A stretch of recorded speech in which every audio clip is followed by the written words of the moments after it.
You ever had one of those days where life just sucker punches you for no damn reason? Like you're minding your own business, doing your thing, and bam. The universe decides, not today, buddy. That was my Tuesday. The name's Joel Smith. I'm 28. I sing, play guitar, and yeah, I've had my fair share of rough patches. But music? That's my escape. It's the one thing I've got that makes people stop and look, you know? I stand on the corner of Fifth Avenue most days, singing my heart out, guitar strapped to my shoulder, just hoping someone will toss more than a handful of nickels into my case. Call me broke if you want, but at least I'm not selling my soul to corporate America. Anyway, so there I was, strumming this old-school Marvin Gaye number, my voice hitting that sweet spot where people can't help but slow down. A couple of kids were nodding their heads.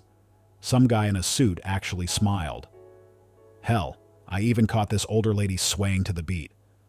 Felt good, man. Felt like maybe, just maybe, the world wasn't all bad. Then it happened. Red and blue lights flashed like a scene out of a bad cop show, and I swear to God, I thought, this better not be for me. Spoiler, it was. This cop, big dude, bald head, looked like he hadn't smiled since the Bush administration, stepped out of the car and barked, "Put your hands where I can see them." I blinked. What? Like, seriously, dude? I'm standing here with a guitar, not a Glock. Don't make me say it twice, he snapped, hand hovering over his holster like I was about to pull out a bazooka from my jeans. Now, I've been black in America long enough to know how this plays out. You don't argue. You don't explain. You don't even breathe too hard. So I raised my hands, all slow-like, and tried to keep my voice steady. "Officer, I'm just playing music. That's it." "Uh-huh," he muttered, already grabbing me by the arm like I'd just confessed to robbing a bank. The guitar slipped off my shoulder and hit the pavement with this dull thunk that made my chest tighten. That guitar? My mom gave it to me when I was 16.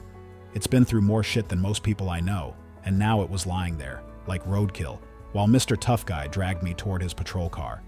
"Hey, he didn't do anything," someone shouted. A couple of folks pulled out their phones, which was honestly the only thing keeping me from completely losing my shit. Nothing like a little public accountability, right? The cop, his name tag said Miller, but I was already calling him Officer Power Trip in my head, shoved me into the back seat like I was some kind of threat to national security. My guitar, still lying there on the sidewalk, looking as beat up as I felt. "Why are you doing this?" I asked, my voice tight. "Noise complaint," he said, slamming the door without another word. Noise complaint. Right. Because clearly, a black guy singing on a street corner is the biggest problem this city has. Never mind the fact that there was a guy literally urinating on a wall across the street. But no, let's arrest the musician. As we drove off, I glanced back at the crowd, some of them still filming, a few waving like, "We got you, man." It was nice to know someone cared, even if it wasn't the guy currently chauffeuring me to God knows where. And that's how I found myself in the back of a cop car, wondering how the hell a guy with a guitar ends up treated like a criminal. Spoiler alert, it's not the guitar. So, there I was, sitting in the back of this sweaty-ass cop car, smelling like old fries and regret, thinking, this cannot get any worse. Spoiler, it did. Officer Miller, or as I like to call him, Captain Buzzkill, was driving like he had somewhere important to be, probably Taco Tuesday. Meanwhile, I'm just trying to piece together how strumming what's going on a sidewalk makes me public enemy number one. When we pull up to the station, Miller doesn't even glance back at me. He swings open the door, yanks me out like I'm some rag doll, and marches me inside. The dude's got this whole alpha cop vibe going. Wide stance, puffed up chest, like he just walked out of a bad cop movie. I'm biting my tongue so hard it's practically bleeding because, let's be real, one wrong word and I'm probably spending the night in a cell with someone named Big Mike. Inside the station, the energy is off, phones ringing, cops arguing over football scores, and the coffee machine making noises like it's dying a slow, painful death. Miller drags me through all of it and dumps me in a chair in some dingy-ass interrogation room. There's a metal table, 2 chairs, and a one-way mirror that's screaming, We're watching you, buddy. Classy. Before I can even catch my breath, Miller drops into the chair across from me, slams a folder onto the table like he's got dirt on me, and leans in, all dramatic. All right, let's cut the crap. Who are you working with? I blink. Working with? Dude, I'm a musician. I work with my guitar? Miller narrows his eyes like he's expecting me to crack under pressure. Spoiler, I don't. Don't play games with me. We've been getting complaints about someone dealing in this area, and guess what?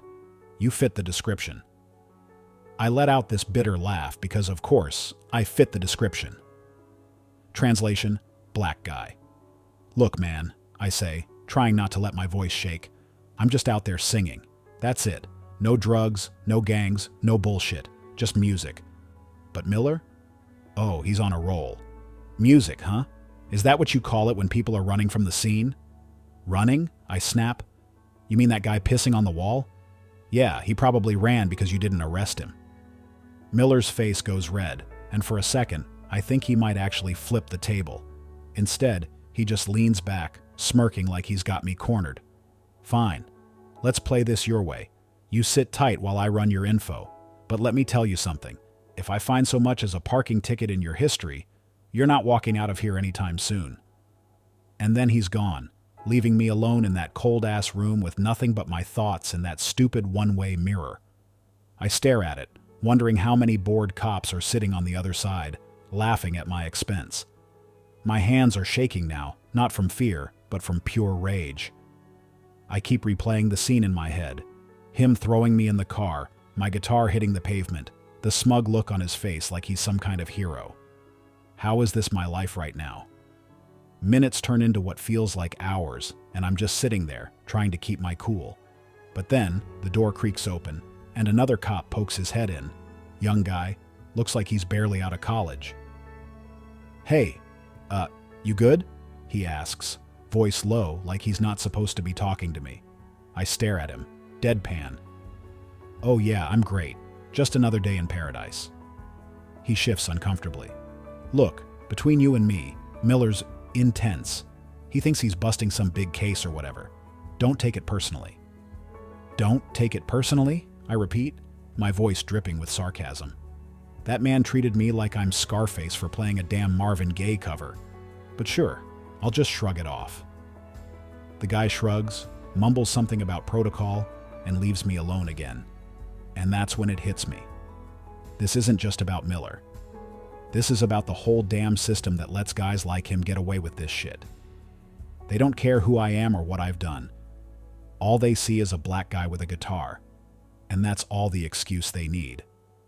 I'm sitting there, fuming, when Miller finally comes back, his face looking different.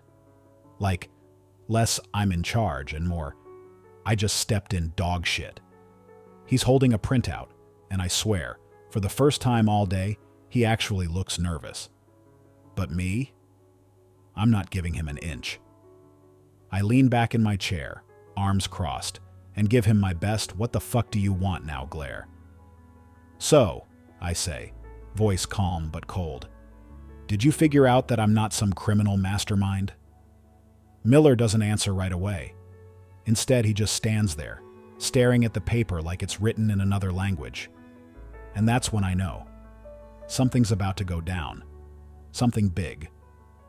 So, Miller walks back in, holding a printout like it's the Holy Grail, except his face says, "Oh shit."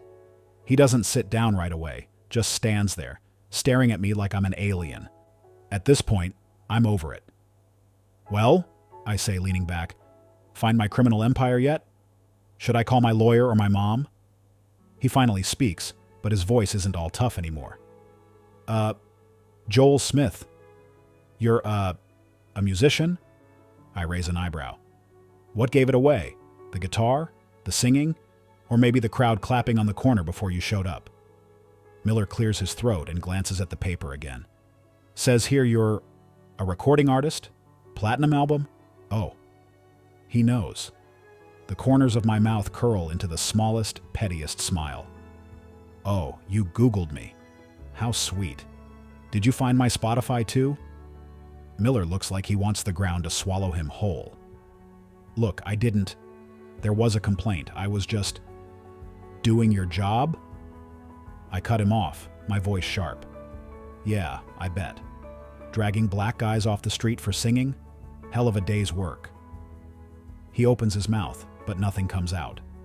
Meanwhile, there's a knock on the door, and this younger officer pops his head in. Miller? Chief says you should let him go. Like, now. Miller looks like someone just slapped him with a fish. He grumbles something under his breath, then leans down, unlocking my cuffs like he's defusing a bomb. You're free to go, he mutters, but I'm not done. Oh, I'm free now? Gee, thanks, Officer Hero. But what about my guitar? Or, I don't know, an apology. Miller straightens up, his face red as a stop sign. Sorry, okay? It was a mistake. I laugh, shaking my head. A mistake? You mean, like, your entire career? As I walk out, the young cop hands me my guitar, looking embarrassed on Miller's behalf.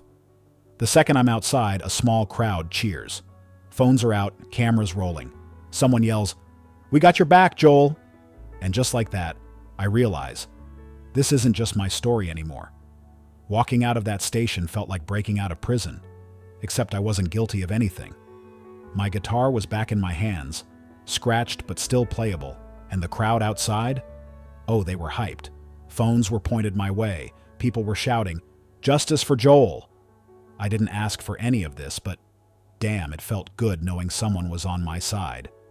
Miller shuffled out behind me, his face a mix of shame and annoyance. One guy in the crowd called out, "Yo, officer, you gonna apologize on camera? Or you scared?" The look on Miller's face? Priceless. He muttered something about procedures and bolted back inside. I took a deep breath, turned to the crowd, and gave them a little nod. "Appreciate y'all," I said, raising my guitar. "But this isn't just about me. This is about all of us." Someone yelled, "Sing something, Joel." And you know what? I did. Right there, in front of the station, I played the same Marvin Gaye tune they arrested me for. The irony? Beautiful. The moment? Unforgettable. By the next morning, my name was trending. Videos of the arrest had gone viral, and Miller's boss had initiated an internal review. Whatever that means. All I know is they couldn't ignore what happened. And me? I kept playing, louder than ever. Because if there's one thing I've learned, it's this. No matter how hard they try to silence you, the truth always finds its voice.